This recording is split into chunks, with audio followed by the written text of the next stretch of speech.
이방 세계 최초의 이방인 교회로 세워졌던 안티옥 교회는 지중해의 섬 구브로와 북아프리카의 항구 도시 구레네에서 온 몇 사람에 의해 태동되었습니다. 그 몇 사람의 이름이 밝혀져 있지 않은 것은 바로 그 사람들이 하나님의 영광을 위해서 겸손하게 자기 자신의 이름을 가리는 그리스도인들이었기 때문입니다. 그들에 의해 태동된 안디옥 교회로 인해서 이방 세계인 안디옥에 생명의 역사가 일어나고 있음을 전해들은 예루살렘 모 교회는 바나바를 안디옥 교회 목회자로 즉각 파송했습니다. 안디옥에 이른 바나바는 하나님께서 이방인에게도 베풀어 주신 구원의 은혜에 감격해하면서 안디옥 교회 교인들에게 굳건한 마음으로 주님께 붙어 있을 것을 권했습니다. 그리고 투철한 청지기 의식의 토대 위에서 매사 하나님의 소명에 순종하고 하나님의 선과 하나님의 공의를 실천하는 바나바의 헌신으로 안디옥 교회에는 날로 더 많은 사람들이 모여들게 되었습니다. 안디옥 교회 교인들이 늘어나자 바나바는 자기 혼자 더 이상 목회를 계속하는 것은 자신의 능력 밖의 일임을 절감하게 되었습니다. 바나바에게 동력자가 필요했습니다. 그때 바나바가 생각한 사람이 예전부터 바나바가 잘 알고 있던 그때까지 사울이라고 불리던 바울이었습니다.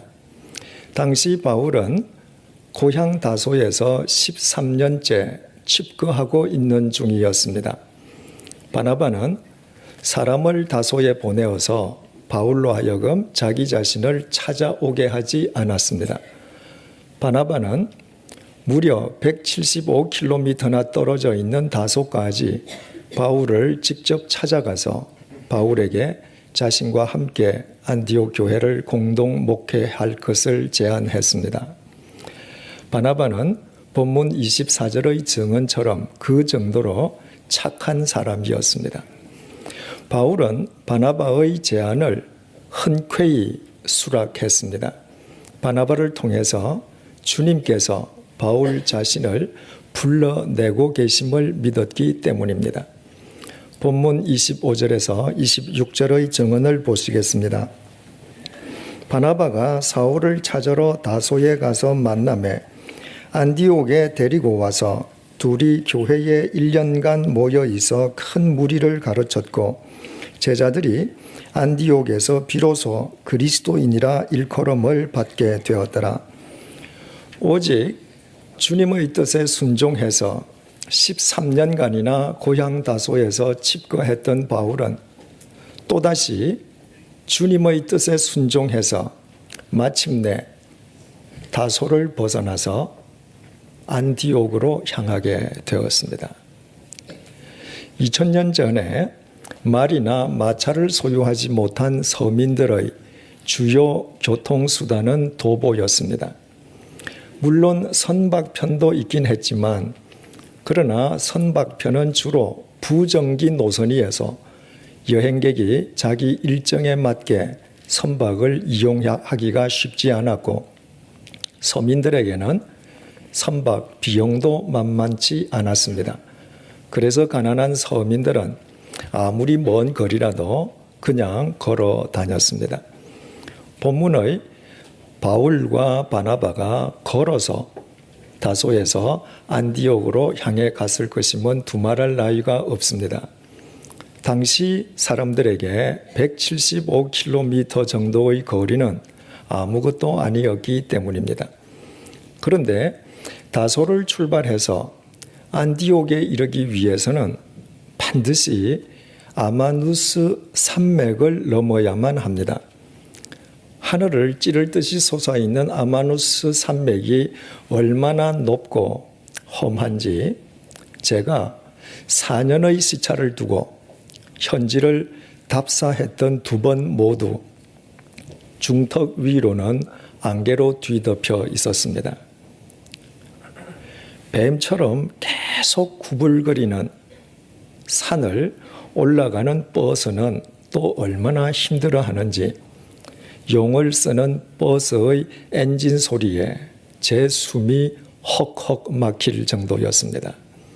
또 버스가 아마누스 산맥을 다 넘을 때까지 귀가 막혔다 뚫렸다를 몇 번이나 반복했는지 모릅니다. 그 높고 험한 아마누스 산맥을 바울은 바나바와 함께 걸어서 넘어간 것입니다. 그러나 바울이 아마누스 산맥을 넘은 것이 본문이 처음이었던 것은 아니었습니다. 바울은 본문 이전에도 아마누스 산맥을 2번이나 넘은 적이 있었습니다. 처음은 바울이 태어난 이래 처음으로 예루살렘 유학길에 올랐을 때입니다. 경건한 유대인들은 난생 처음으로 거룩한 성전이 있는 예루살렘을 찾아갈 때에는 순례자의 마음으로 반드시 걸어서 예루살렘을 찾아갔습니다. 20세 전후의 바울이 처음으로 아마누스 산맥을 넘어서 예루살렘을 찾아간 것은 성지 순례를 위함이 아니었습니다. 유대교의 총본산인 예루살렘에서 공부하고 유대교의 큰 지도자가 되겠다는 청운의 꿈을 품고 그는 아마누스 산맥을 처음으로 넘어간 것입니다. 자기 야망을 이루기 위해서 아마누스 산맥을 건너는 청년 바울의 보문은 얼마나 당당하고 늠름했을는지 능히 짐작할 수 있습니다. 그리고 본문의 시점에서 13년 전에 바울은 그 아마누스 산맥을 이번에는 거꾸로 되넘어왔습니다. 고향에 이르기 위함이었습니다. 예루살렘에서 유대교의 큰 지도자가 되었기에 고향 사람들 앞에서 자기 자신을 과시하기 위한 금이 환향이 아니었습니다. 자기 고향에서 칩거하게 하시는 주님의 명령에 순종해서 그는 아마누스 산맥을 거꾸로 되돌아왔습니다. 그때까지 젊은 바울이 이룬 것이라고는 아무것도 없었습니다. 그의 손은 텅 빈 손이었을 뿐입니다.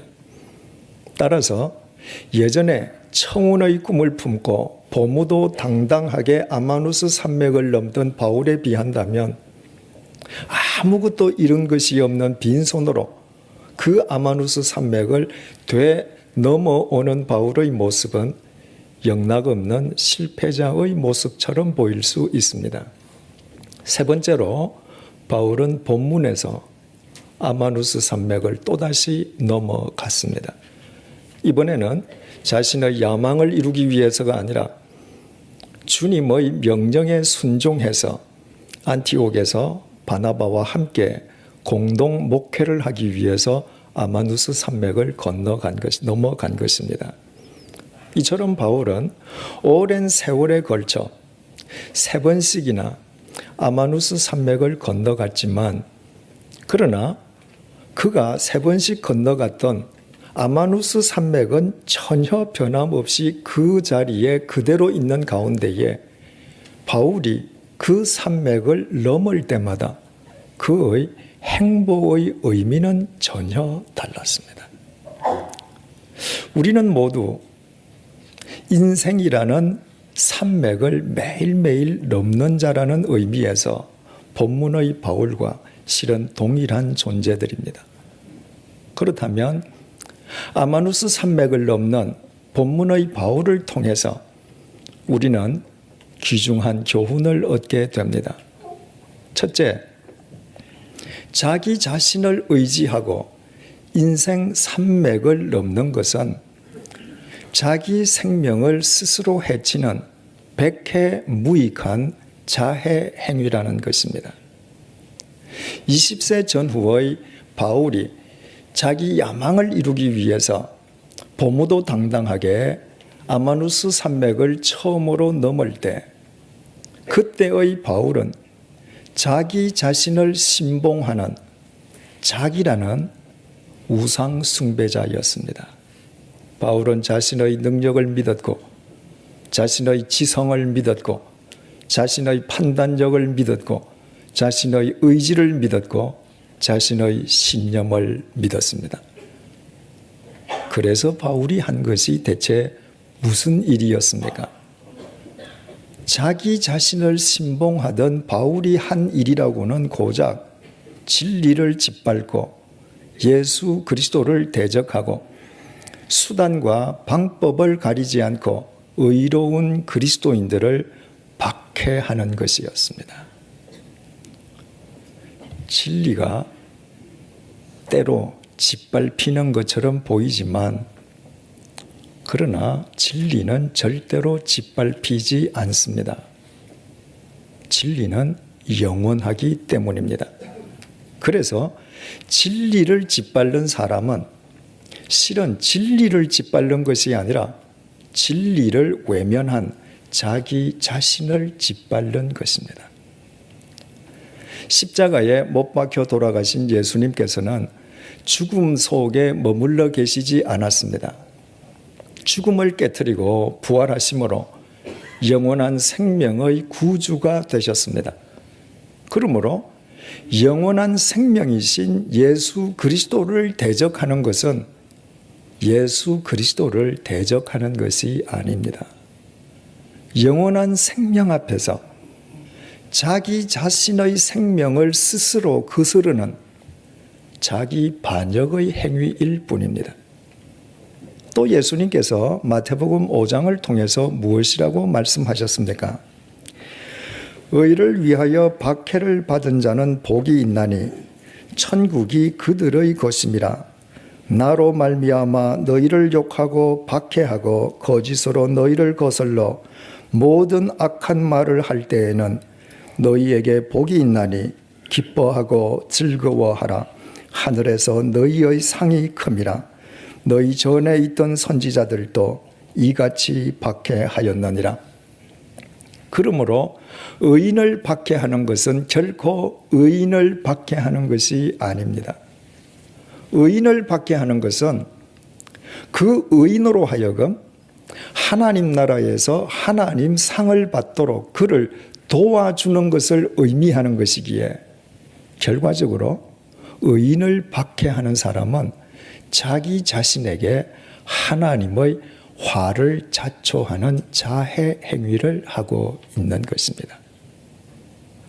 바울이 자기 자신을 신봉하고 있던 시절에 진리를 짓밟고 예수 그리스도를 대적하고 의로운 그리스도인들을 박해했지만, 실은 그 모든 일들을 통해서 바울은 자기 자신을 스스로 죽이는 자해 행위를 하고 있었던 셈이었습니다. 만약에 주님께서 다메섹 도상에서 바울을 사로잡아 주시지 않았던들, 바울은 일평생토록 자기 생명을 갉아먹는 자해 행위를 하다가 2000년 전에 이스라엘의 어느 공동묘지에서 한 줌의 흙으로 흔적도 없이 사라져버리고 말았을 것입니다. 대체 인간의 실상이 무엇입니까? 야고보서 4장 13절에서 14절이 대답해 줍니다. 들으라, 너희 중에 말하기를 오늘이나 내일이나 우리가 어떤 도시에 가서 거기서 1년을 머물며 장사하여 이익을 보리라 하는 자들아, 내일 일을 너희가 알지 못하는도다. 너희 생명이 무엇이냐? 너희는 잠깐 보이다가 없어지는 안개니라.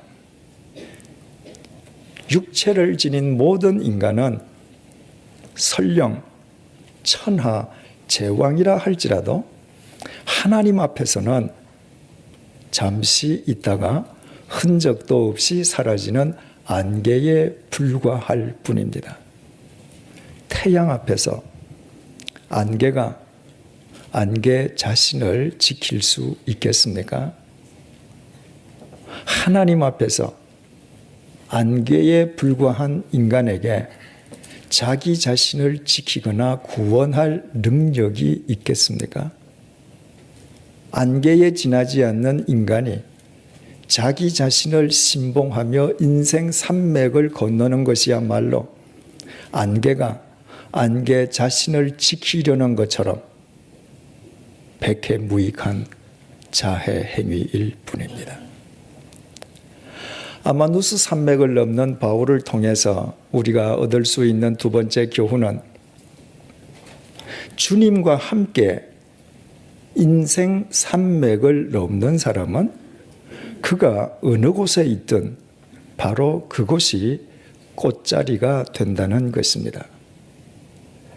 다메섹 도상에서 주님께 사로잡힌 바울은 그 즉각 다메섹에서 그 이후에는 예루살렘에서 예수 그리스도의 복음을 전하려고 했습니다.